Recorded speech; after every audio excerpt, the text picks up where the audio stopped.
The story of the 1972 Washington quarter begins not only with the coin itself, but with the long tradition of the Washington Quarter series, which was first struck in 1932 to commemorate the bicentennial of George Washington's birth. The Treasury Department had sought to honor the first president of the United States with a coin that would reflect dignity, respect, and permanence, and after reviewing several designs, the portrait of Washington by sculptor John Flanagan was chosen based on the classical bust created in 1785 by French artist Jean-Antoine Houdon. This portrait became the enduring image that would remain on the quarter for decades, and by the time 1972 arrived, the Washington quarter had already been circulating for 40 years, solidifying its place as a staple of American coinage. The year 1972 itself was a time of transition and change in the United States socially, politically, and economically. The Vietnam War was still a defining issue. Richard Nixon was president, and the country was experiencing shifts in culture and society against this backdrop. The Washington quarter continued its role as both a common everyday coin and as a collectible for numismatists. It was minted in large numbers, yet the details of the 1972 issue tell a unique story of design, production, and value. The obverse of the 1972 Washington quarter carried the familiar profile of George Washington facing left, with the word liberty at the top, the phrase, "In God we trust," positioned just to the left of the portrait, and the date 1972 clearly inscribed at the bottom. This design had become so iconic by this point that it symbolized American stability and tradition. The reverse design created by John Flanagan as well featured a majestic bald eagle with outstretched wings clutching a bundle of arrows in its talons, and flanked by olive branches above the eagle. The words United States of America were boldly inscribed with the denomination $quarter at the bottom, and the motto, E pluribus unum. Just above the eagle's head, this powerful image combined strength with peace, reflecting the dual character of the nation. From a technical standpoint, the 1972 Washington quarter was struck at 3 different mints: the Philadelphia Mint, which produced coins without a mint mark, the Denver Mint, which used the D mint mark, and the San Francisco Mint, which produced proof coins bearing the S mint mark. The Philadelphia and Denver coins were intended for general circulation, while the San Francisco proof issues were specially struck for collectors. The proof coins stood out because of their mirrored fields and frosted devices, which displayed the artistry of the original design in its sharpest form. One of the most significant aspects of the 1972 Washington quarter is its composition. By this time, silver had already been removed from the quarter 5 years earlier in 1965 due to rising silver prices and public hoarding. Prior to that, quarters were 90% silver and 10% copper, but beginning in 1965, the mint introduced a clad composition consisting of an outer layer of copper nickel bonded to a pure copper core. The 1972 quarter followed this same standard with a total composition of 91.67% copper and 8.33% nickel. This change allowed the mint to continue producing large quantities of quarters without the risk of losing money to rising bullion values. The clad composition also gave the quarter its modern look and feel, with a silvery color that was harder and more resistant to wear than the older silver issues.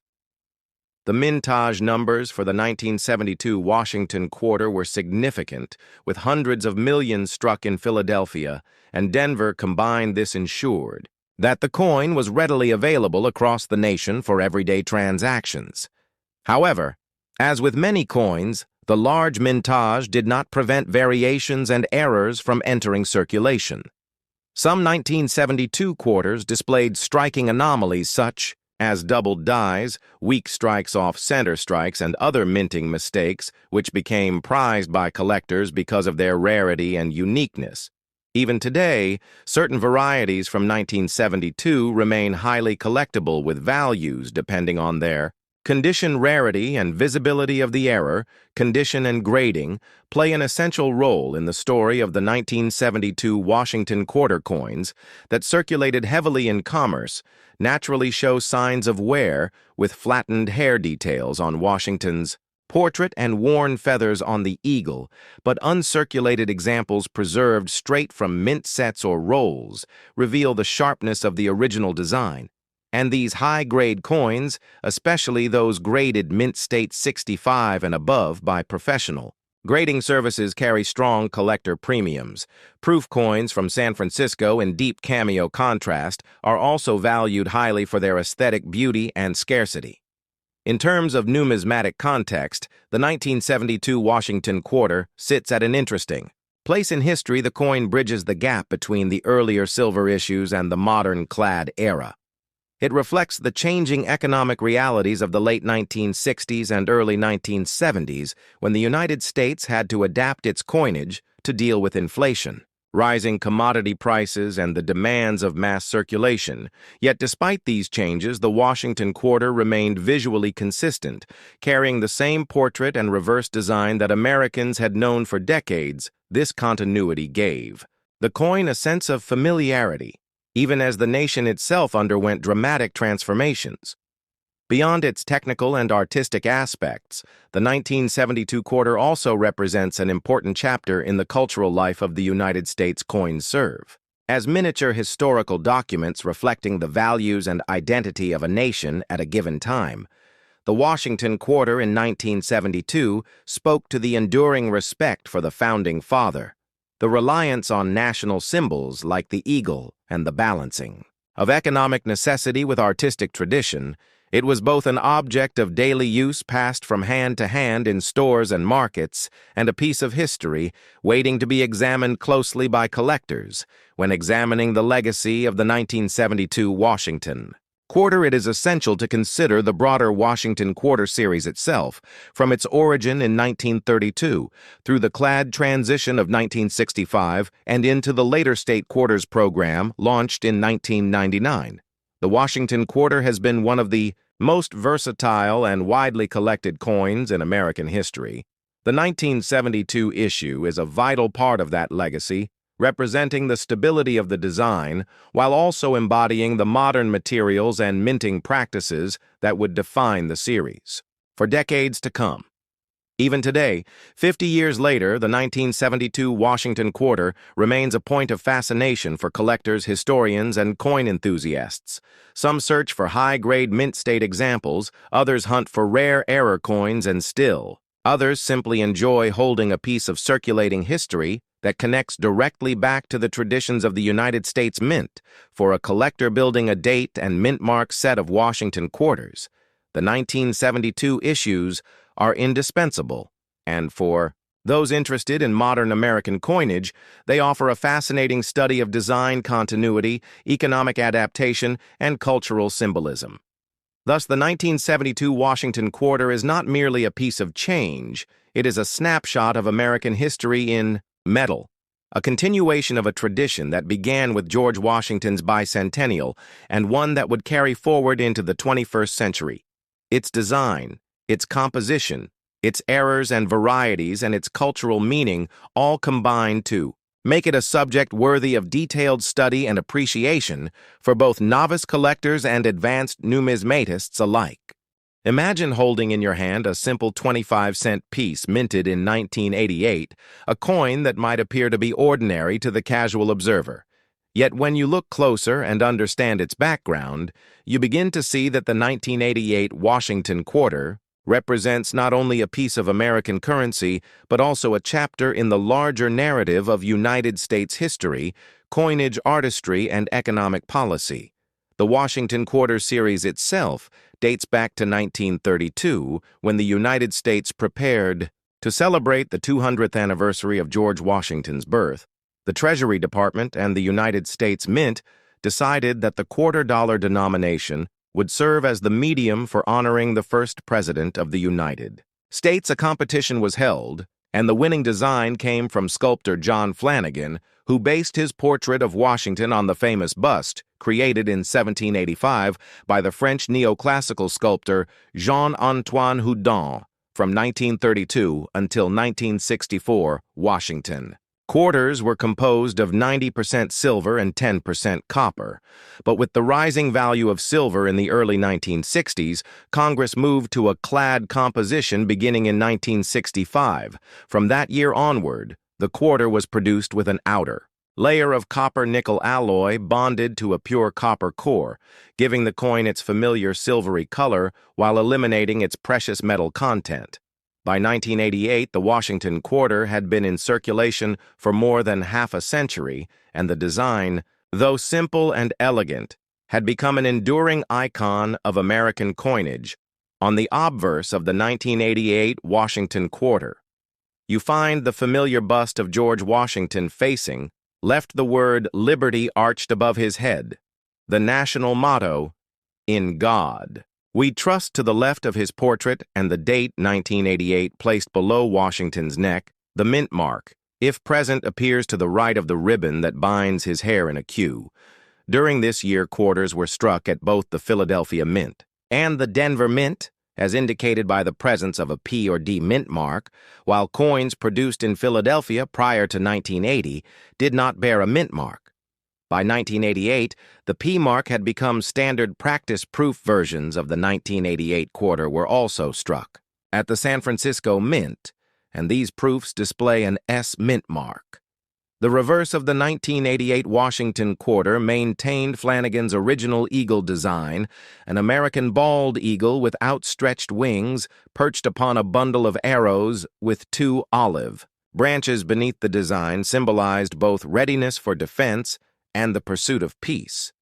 The legend United States of America was inscribed around the top. The denomination quarter dollar placed at the bottom, and the phrase e pluribus unum, meaning out of many one, located just above the eagle's head. From a production standpoint, the 1988 Washington quarter was struck in the hundreds of millions, making it a common circulation coin as part of the broader series. However, the numismatic interest. In 1988, quarters often comes from mint state examples, coins that survived without wear or circulation, as well as error varieties or proof issues. Collectors often seek examples graded at the highest levels by third-party grading services, such as the professional coin grading service PCGS or the numismatic guarantee company NGC. In such pristine conditions, values can increase significantly compared to face value, even though the majority of 1988 quarters remain common. The historical context of the late 1980s adds depth to the story of the 1988 Washington quarter. In 1988, Ronald Reagan was completing his second term as President of the United States. The country was experiencing significant political and economic shifts with the Cold War nearing its end, the stock market still recovering from the crash of October 1987, and technology beginning to reshape American life. In many ways, the circulation of quarters, such as the 1988 issue, represents the daily economic activity of an era when people used cash more frequently than they do today. Each coin changed hands countless times at gas stations, diners, movie theaters, and grocery stores before debit cards and digital payments became the norm. This places the 1988 quarter not only as a piece of metal but as a witness to a changing America. In the numismatic world, the 1988 Washington quarter also serves as a bridge between two eras. By the late 1980s, discussions were already beginning within the United States Mint about refreshing the nation's circulating coinage programs. By the end of the following decade, the state quarters program would launch in 1999, transforming the familiar reverse design into a series of rotating commemoratives that celebrated all 50 states. In hindsight, the 1988 quarter stands among the last decade of traditional eagle reverse issues that had defined the quarter for generations. Another important aspect for collectors is the role of errors and varieties in 1988 quarter production. The minting process at such a large scale often produced mistakes that today are highly sought after among specialists. Examples include double-die obverses or reverses off center strikes, broad strikes, and coins struck on the wrong planche. Such coins, though rare, can command substantial premiums depending on the severity of the error and the condition of the coin when preserved. The proof quarters minted in San Francisco during 1988 are especially notable.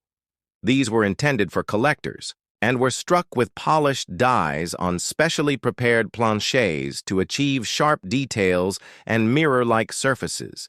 In many cases, the contrast between the frosted devices and the reflective fields creates what numismatists call a cameo or deep. Cameo finish modern grading services evaluate these attributes carefully, and high-grade deep cameo proofs from 1988 are prized additions to Washington Quarter collections. It is also worth mentioning how the Washington Quarter design of 1988 reflects the artistic conventions of its time. Flanagan's original design had been criticized over the decades by some numismatists and art critics who felt that the portrait of Washington lacked strength or classical elegance. Others, however, appreciated its simplicity and directness. By the 1980s, after more than 50 years of use, the design had become so familiar that Americans associated the quarter almost instinctively with Washington's face, creating a cultural bond that made the coin part of everyday national identity. For those who study the economics of coinage, the 1988 quarter also reveals the impact of changing material values. The clad composition that began in 1965 had proven effective in stabilizing production costs. The intrinsic metal value of the 1988 quarter remained well below its face value, ensuring that coins would not be hoarded or melted for profit. As silver quarters had been 2 decades earlier, this cost efficiency allowed the mint to continue striking massive quantities of quarters for circulation, meeting the demands of commerce in an expanding economy.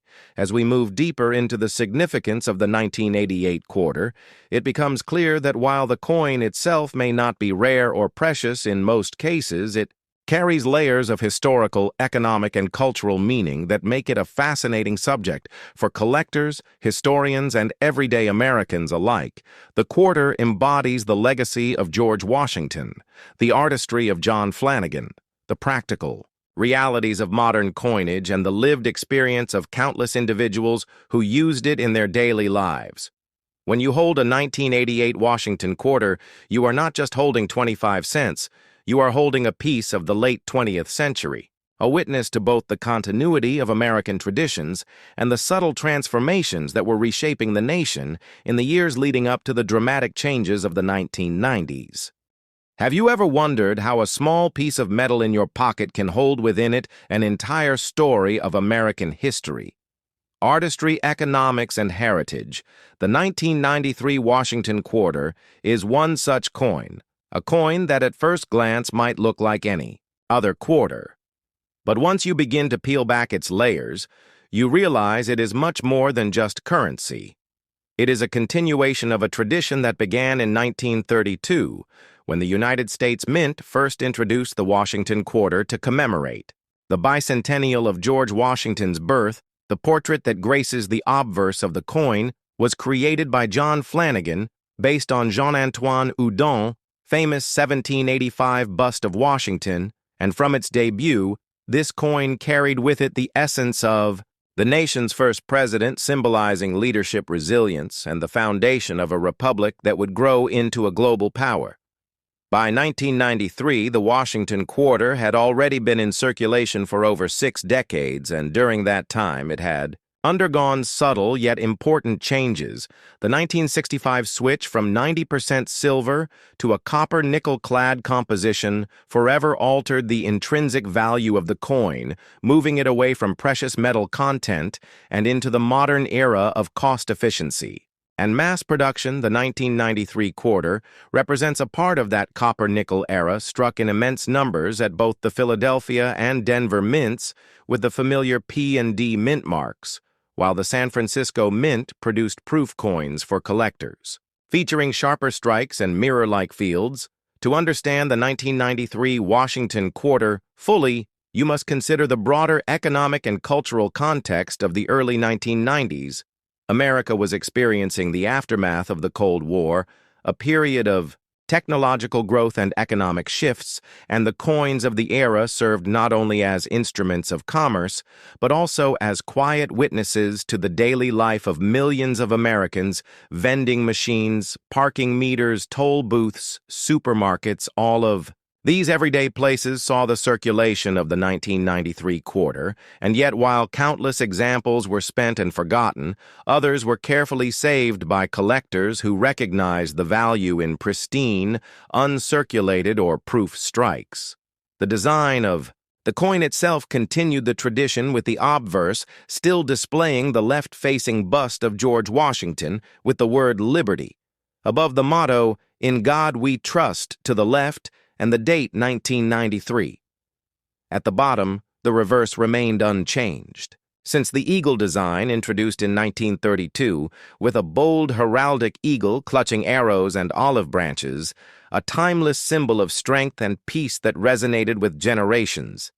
The artistry may have seemed simple by modern standards, but it reflected the neoclassical influence that dominated American coinage for much of the 20th century. Mintage figures also tell us much about the 1993 quarter. The Philadelphia Mint produced over 639 million examples, while the Denver Mint struck more than 662 million, and the San Francisco Mint created nearly 3 million clad proofs, along with a smaller number of silver proof sets for collectors. Though these silver proofs were not intended for circulation, they carried the spirit of the older, pre-1965 quarters, connecting modern collectors with the rich silver heritage of the series. This vast production ensured that the 1993 quarter was available everywhere across the country. Yet condition rarity became the defining factor for collectors, with high-grade mint state coins, particularly those graded MS-67 or MS-68 by professional services, commanding significant premiums in the numismatic market. The history of the Washington quarter in 1993 also intersects with the larger narrative of American coinage reform. Within just a few years, the United States Mint would embark on the monumental state quarter program launched in 1999, which would forever change the way Americans looked at their pocket change. The 1993 quarter thus sits at an important transitional moment. It was one of the last issues before the dramatic redesign that would capture national attention and inspire a new wave of collecting. The simplicity of the 1993 design makes it a fascinating study when contrasted with the state quarters that followed, because it embodies the final chapter of a long era of uniformity before creativity and regional representation took center stage. Collectors often study varieties and errors when examining coins from this period, and the 1993 Washington quarter is no exception. Die cracks off center strikes and doubled dies, though relatively scarce, do exist and provide intriguing case studies for specialists. Such minting anomalies turn ordinary circulation strikes into prized numismatic treasures, and they remind us that coin production, though mechanized on a massive scale, is still subject to human oversight and technical imperfection. To expand on the context, one must also recognize the role of the U.S. Mint itself in 1993, operating multiple facilities with increasingly advanced technology. The Mint was responsible for producing billions of coins annually, not just quarters, but pennies, nickels, dimes, half dollars, and dollars. The consistency and efficiency of production in this era highlight the federal government's ability to meet the demands of commerce while also serving the collecting community through proof and mint sets for hobbyists. In fact, the 1993 proof set became a popular acquisition among collectors, as it offered not just the quarter, but the entire range of denominations in a pristine presentation. When you hold a 1993 Washington quarter, you are holding a piece of circulating history that speaks to more than just its 25-cent face value. It speaks to the artistry of Flanagan, the heritage of Washington, the economic realities of a post-silver coinage system, and the continuity of a design that had endured for over 60 years. It reminds us of a moment before, the Revolutionary State Quarters program, and it remains a symbol of stability during a decade of transition. If you trace the lifespan of these coins from minting to circulation to eventual collecting, you uncover countless stories: the pocket of a child buying candy, the toll booth of a commuter crossing a bridge, the change given to a customer at a diner. Each of these everyday moments is tied together by the humble 1993 quarter, which moved silently through American life and yet found itself enshrined in albums and holders by those who understood its place in the numismatic timeline. In summary, the 1993 Washington quarter is a study in continuity and change continuity, because it carried forward the same proud imagery of Washington and the eagle that had become familiar to generations, and change, because it foreshadowed the coming transformation of U.S. coinage into a new era of diversity and design innovation. It may not be rare in the sense of limited mintage, but its story is invaluable for anyone seeking to understand the evolution of American coinage and the enduring legacy of the Washington Quarter series.